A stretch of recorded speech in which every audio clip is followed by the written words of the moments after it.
कल अमानतुल्लाह खान के यहाँ ईडी की रेड हुई। ये कोई पहला मौका नहीं है जब प्रधानमंत्री जी ने आम आदमी पार्टी के नेताओं पे रेड कराई है। जब से हमारी सरकार बनी है दिल्ली के अंदर, प्रधानमंत्री मोदी जी की पूरी कोशिश है कि किसी भी तरह से आम आदमी पार्टी को कुचल दिया जाए, ख़त्म कर दिया जाए। जैसे हमारी सरकार बनी 2015 में, 2016 में इन्होंने शुंगलू कमेटी बिठाई। शुंगलू कमेटी ने हमारी दिल्ली सरकार के तब तक जितने काम किए थे 400 फाइल मंगाई, 400 साढ़े 400 फाइलें मंगाई। सारी फाइलें बड़े बड़े अफसरों ने बैठ के जांच करी और एक पैसे का, नए पैसे का भी घोटाला नहीं निकला। उसके बाद मोदी जी ने हमारे एमएलएज के ऊपर झूठे झूठे केस करने चालू कर दिए। हमारे आम आदमी पार्टी के एमएलएज पे अभी तक 170 से ज़्यादा केस कर चुके हैं, 170 से ज़्यादा, और उनमें 140 से ज़्यादा केसेस में जजमेंट आ चुके हैं, जिसमें सारे जजमेंट मोदी जी के खिलाफ हैं। सारे जजमेंट हमारे पक्ष में आए हैं कि झूठा केस किया गया हमारे एमएलए के खिलाफ, झूठी एफआईआर की गई, झूठी गिरफ्तारी की गई, गलत गिरफ्तारी की गई। उसके बाद इन्होंने पिछले 2 साल से हमारे मंत्रियों को और सीनियर नेताओं को अब गिरफ्तार करना चालू किया। इन्होंने सत्येंद्र जैन को गिरफ्तार किया, इन्होंने मनीष सिसोदिया को गिरफ्तार किया, इन्होंने संजय सिंह को गिरफ्तार किया, इन्होंने कल अमानतुल्लाह खान के यहाँ ईडी की रेड की।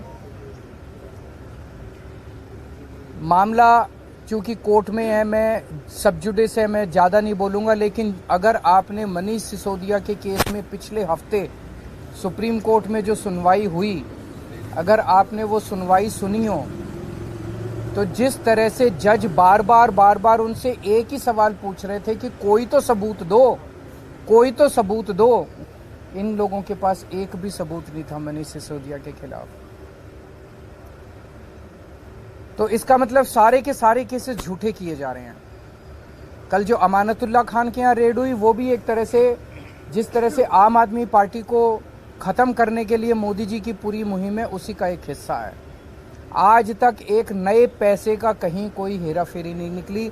मैं नरेंद्र मोदी जी को चैलेंज करता हूँ, आप इतनी इंक्वायरी हमारी, बोले बस घोटाला कर दिया केजरीवाल ने, सड़कों का घोटाला कर दिया, बिजली का घोटाला कर दिया, पानी का घोटाला, इतने घोटाले, इतनी जांच करा ली। एक नए पैसे का मैं चैलेंज करता हूँ, एक नए पैसे का अगर आपको कहीं कुछ मिला हो, अगर मिला हो तो आपको लगता है मेरे को छोड़ देते मोदी जी, कहीं कुछ नहीं मिला उनको। तो ये सारी की सारी जितनी जांच चल रही है, ये सारी फर्जी जांच है और उनका मकसद भ्रष्टाचार खत्म करना नहीं है। दूसरी पार्टियों के जितने भ्रष्टाचारी हैं, सारे भ्रष्टाचारी उन्होंने अपनी पार्टी में शामिल कर लिए। हमने देखा महाराष्ट्र के अंदर अभी 2 दिन पहले जिन नेताओं को चिल्लाकर मोदी जी ने कहा कि इन्होंने 70,000 करोड़ का घोटाला कर दिया, उन सारे भ्रष्टाचारियों को, जो मोदी जी की नज़र में भ्रष्टाचारी थे, उनको उन्होंने अपनी पार्टी में शामिल कर लिया। उन पे जितने केस कर रहे थे वो सारे केस खत्म कर दिए। तो भ्रष्टाचार, गुजरात के अंदर मोरबी ब्रिज गिर गया, मोरबी ब्रिज, कितने लोगों की मौत हो गई, कोई ईडी की रेड नहीं हुई, कोई सीबीआई की रेड नहीं हुई। इनके अपने राज्यों के अंदर, कर्नाटक के अंदर बताते हैं 40% कमीशन वाली सरकार, इनकी सरकार को फेमस कहा जाता था, कोई ईडी की रेड नहीं हुई उनके यहाँ, कोई सीबीआई की। बीजेपी वालों के अंदर, उनकी अपनी सरकारों के अंदर किसी तरह की जांच नहीं होती। अभी सीएजी की रिपोर्ट आई है, उसने इतने सारे इनके घोटाले निकाले हैं, कोई सीबीआई की रेड नहीं होती, कोई ईडी की रेड नहीं होती।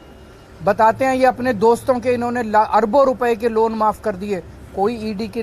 तो भ्रष्टाचार खत्म करना इनका मकसद नहीं है, इनका केवल और केवल मकसद है विपक्ष के लोगों को किसी भी तरह से तंग करना। बहुत ज्यादा अहंकार हो गया मोदी जी को। आप टीवी पे देखते हैं जिस तरह से वो चलते हैं, उनकी चाल में अहंकार नजर आता है, उनकी जुबान में अहंकार नजर आता है, उनकी बातचीत करने में अहंकार नजर आता है। जिस तरह से वो अब किसी इंसान को इंसान नहीं समझते। और अगर किसी देश के राजा को इतना ज़्यादा अहंकार हो जाए तो फिर उस देश की तरक्की कैसे हो सकती है। वो तो अब छोटी छोटी चीज़ों पे, हर चीज़ पे वो बदला लेने पे उतारू होते हैं। अगर किसी देश का राजा छोटे छोटे आम लोगों से हम लोगों की क्या औकात है? हमसे अगर बदला लेने पे अमानतुल्लाह खान की क्या, अगर इनसे बदला लेने पे, छोटे छोटे आम लोगों से बदला लेने पे उतारू हो जाएं, फिर वो देश तरक्की नहीं कर सकता। आज देश का माहौल बहुत ज़्यादा खराब हो चुका है। पहली बार ऐसा हो रहा है कि देश छोड़ छोड़ के लोग दूसरे देशों की, भारत छोड़ छोड़ के लोग दूसरे देशों की नागरिकता ले रहे हैं। ऐसा कभी नहीं हुआ। इतने बड़े स्केल के ऊपर लोग भारत की नागरिकता छोड़ के, भारत छोड़ छोड़ के जा रहे हैं।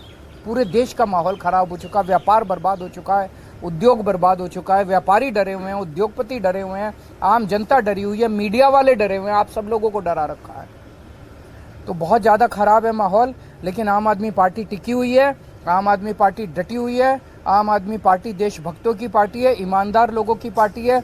मोदी जी जो मर्जी कर ले, हम झुकने वाले नहीं हैं।